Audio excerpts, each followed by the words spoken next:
Hello everyone, and welcome back to our Unity FPS Controller series. In the previous episode, we added FPS hands and created an Animator Override system, so our controller would be ready for multiple weapons. And today, we're going to take advantage of that system by adding our second weapon, which is a shotgun. Our shotgun will use the same weapon controller we created for the AK, but we'll give it its own weapon settings, recoil, accuracy, pellet spread, bullet tracers, and hand animations. And unlike our AK, which fires a single bullet with every shot, our shotgun will fire multiple pellets in different directions to create an actual shotgun spread pattern. So without wasting any time, let's get started. First of all, I've already imported my shotgun model into the project to avoid any delay. So let's drag the shotgun into our FPS hands hierarchy. I'm placing the shotgun inside our FPS hands because the hands are now responsible for controlling our first-person weapon movement.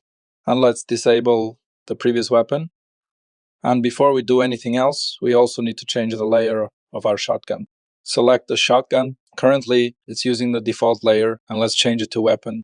This allows our weapon camera to render the shotgun as part of the first-person weapon setup and helps prevent our first-person weapon from visually clipping with the environment. Now, every weapon in our FPS system requires an audio source for weapon sounds and an animator for weapon-related animations.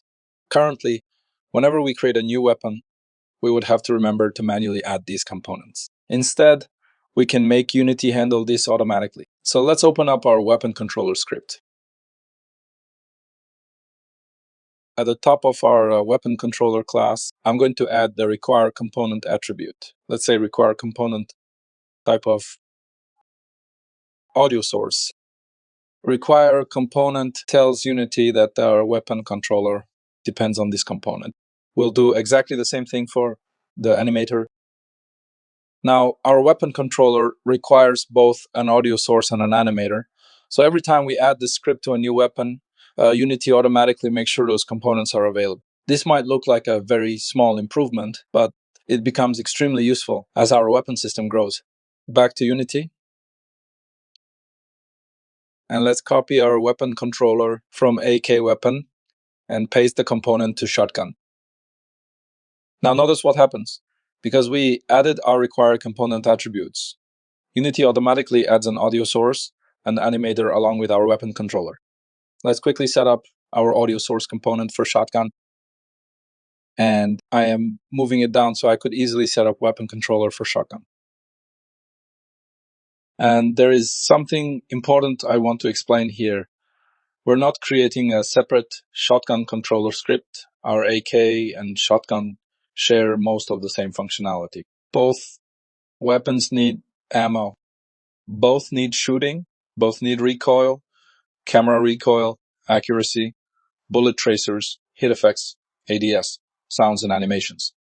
Creating another complete controller specifically for the shotgun would mean duplicating most of the code we've already written. Instead, we're going to use the same weapon controller. But there is one major difference. However, we can't configure the shotgun just yet. There is one major shooting mechanic that our current weapon controller doesn't support.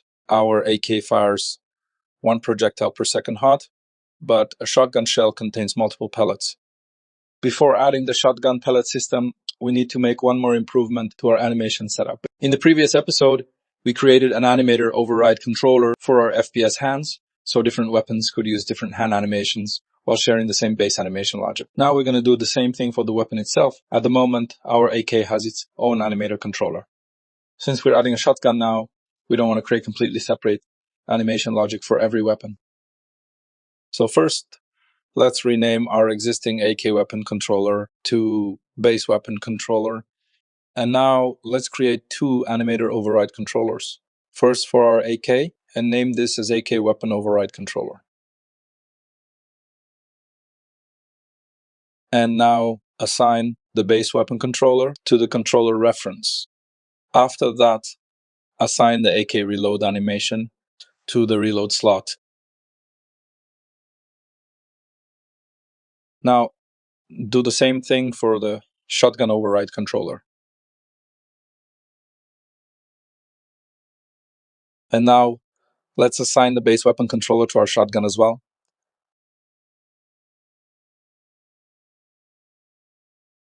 Previously, this weapon hands animation only controlled the FPS hands animator. But now we also wanted to control the weapon animator because both the hands and the weapon should play their reload animations together. So let's open weapon hand animation script. And now, first of all, we need a reference to the animator attached to the current weapon. Let's create serialize field private animator, weapon animator. This animator will control weapon-specific animations. Next, we need a reference to the Animator Override Controller used by this weapon. Let's create serialize field private Animator Override Controller, Weapon Override Controller. This override controller contains the animation clips for the current weapon. Now let's update our initialize method. Previously, we were only checking the hands animator and hands override controller. Now, we also need to make sure our weapon animation references are valid. Let's modify this check and add weapon animator null check and weapon override controller null check as well. This makes sure all four references exist before we initialize the animation system. And now let's assign the weapons override controller to its animator. Let's say weapon animator dot runtime animator controller equals weapon override controller. This means the hands and weapon now both receive their own animator override controllers during initialization. Now let's update our reload method. Previously, we only triggered the reload animation on the hands, but the weapon itself also needs to play its reload animation at the same time here. So let's say weapon animator dot set trigger and pass reload hash. Now our animation system controls both parts of the first person setup, the hands animator and the weapon animator. So we no longer need separate weapon animation references inside the weapon controller itself. Let's clean that up before moving on. This keeps the weapon controller cleaner and prevents animation logic from being spread across multiple places.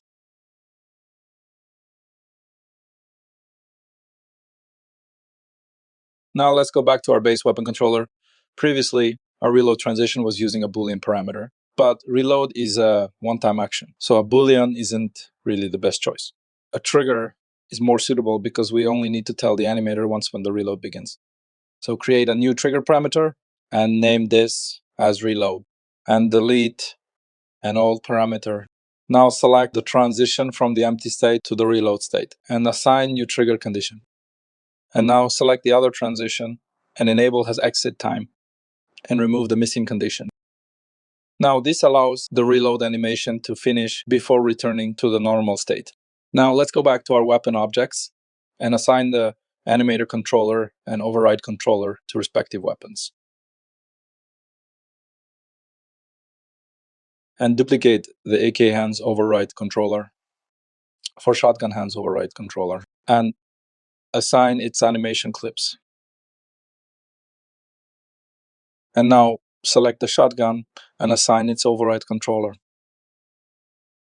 Before implementing our pellet system, let's first configure the basic shotgun settings. Since we're reusing the same weapon controller, we only need to change the values for this weapon. I'm going to set the shotgun range to 50. The shotgun is designed to be much more effective at close and medium range, so we don't need the same long range that we used for our AK. Now set the weapon fire time to 1.2. This creates a noticeable delay between shots and gives the shotgun a much heavier firing feel compared to an automatic rifle. Next, set the reload time to 2.22. This should match our current shotgun reload animation closely, so the ammo update and animation stay synchronized. For the weapon damage, I'll start with 30. Keep in mind that this value will be applied per pellet with our current damage system, so we may need to balance it after testing the final pellet count. Now set the max ammo clip to 5 and total ammo carry to 30. So our shotgun can hold 5 shells at a time with 30 shells available in reserve. We'll configure the weapon recoil camera, recoil, and accuracy settings after the pellet system is working because those values will be much easier to balance. Once we can see the complete shotgun behavior, now let's open our weapon controller script. At the moment, every time we shoot, our controller creates only one shooting direction. That's perfect for weapons like the AK or pistol, but a shotgun shell contains multiple pellets And we want every pellet to have its own shooting direction. First, we need a variable that determines how many projectiles are fired from a single shot. For this, let's create serialized field private int projectiles per shot equals 1. By default, I'm setting this value to 1. That means our existing weapons, like the AK, will behave exactly as they did before. For the shotgun, we can increase this value to something like 6, 8, or 10, depending on the spread pattern we want. Now we also need a way to control how widely these projectiles spread apart. We already have our weapon accuracy system calculating the current spread. So instead of creating another completely separate spread system, we'll simply multiply the existing spread for weapons that need a wider projectile pattern. For this, let's create serialized field, private, float, projectile, spread multiplier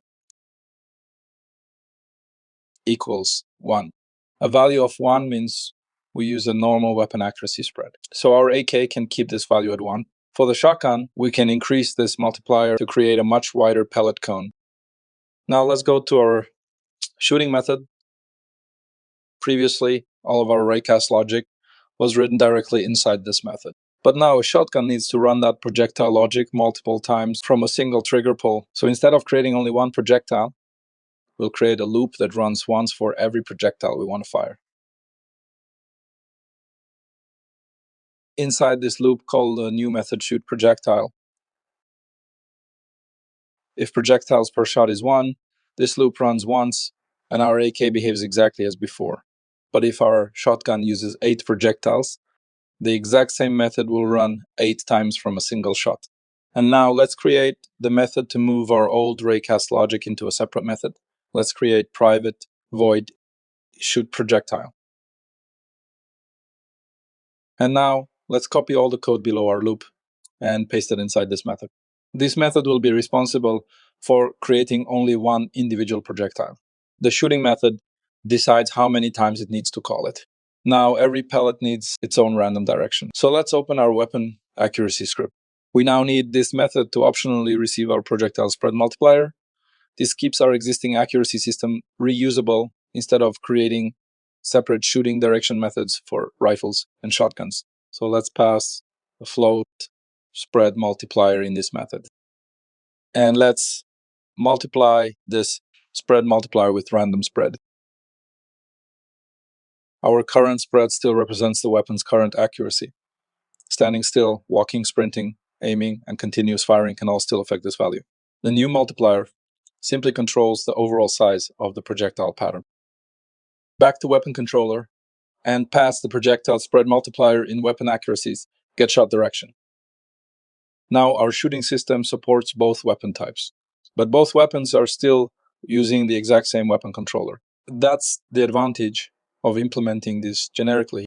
Back to Unity, and let me show you the configuration of shotgun. So it actually feels different from our AK. First, I have set projectiles per shot to 8. I'm using 8 projectiles because a shotgun fires multiple pellets from a single shell. 8 gives us a clear spread pattern without creating too many raycasts or making the shotgun unnecessarily heavy. You can always increase or decrease this value depending on the type of shotgun. Next, I set the projectile spread multiplier to 2.5. This increases the distance between our individual pellets. Since the shotgun should cover a wider area than our AK, we multiply our existing weapon accuracy spread by 2.5. And for the AK, we'll keep projectiles per shot and projectile spread multiplier both to 1. For the weapon sway settings, I'm going to keep the same values that we already used for our AK. And for weapon recoil, I set the recoil rotations x-axis to -10. So shotgun have much stronger recoil than our AK. And I reduced the recoil recovery speed to 6. Lowering the recovery speed means the hands take slightly longer to return to their original position after firing. This makes the shotgun feel heavier and gives every shot more impact. And now let's look at camera recoil settings for the vertical recoil range. I set the minimum vertical recoil 5 and maximum vertical recoil to 7. This will create a noticeable camera reaction from every shell. And next, horizontal recoil to 0.6. This gives us a small amount of random left and right camera movement. And slightly increase the remaining value so we can feel shotgun's power. Now I've also created a shotgun shell casing, just like we did earlier for our AK. The implementation is exactly the same. We simply use a different casing model that matches our shotgun shell. Inside the shotgun hierarchy, I've also created a new emit point. This transform defines where the empty shotgun shell will appear when we fire. Make sure the emit point is positioned close to the shotgun's ejection port, so the casing looks like it's actually coming from the weapon. And now, let's test the shotgun controls. First, let's test our sway system. When I rotate the camera, you can see that the weapon sway is working perfectly with the shotgun. Since our sway is applied to the FPS hands, the hands and shotgun automatically move together. Now I'll start walking. Our movement sway is also working exactly as expected. Now let's aim the shotgun. As you can see, our existing ADS system is also working correctly. The hands and shotgun smoothly move into the aiming position because they're using the same ADS structure that we created earlier in the series. And now let's give a distance to our player and start shooting. As you can see, we fired only one shotgun shell, but multiple pellets were generated from that single shot. And every pellet gets its own random direction and performs its own raycast. Now let's shoot while aiming down sights. Notice that the pellet pattern becomes smaller while aiming. That's because our existing weapon accuracy system reduces the current spread during a DS. The projectile multiplier still exists, but it's now multiplying a much smaller base spread. Now let's start walking and shooting. You can see that the crosshair expands while moving and our pellet pattern becomes wider as well. That happens because walking increases the current weapon spread. And while sprinting, our accuracy becomes even lower. So the spread area increases further. And that's it for today's episode. In this video, we added our first shotgun to the FPS controller. We reused our existing weapon controller instead of creating a separate shotgun script. We upgraded our animation system using Animator Override Controllers for both the hands and weapons. We added multiple projectiles per second hot. We created a shotgun pellet spread system. We configured shotgun recoil and camera recoil. And most importantly, we connected the shotgun with our existing dynamic accuracy system, so movement, aiming, and shooting all affect the actual pellet pattern. Our weapon system is now much more flexible, and adding new weapons is going to become much easier from here. If you found this tutorial helpful, don't forget to like the video, subscribe to the channel, and I'll see you in the next episode of the Unity FPS Controller series.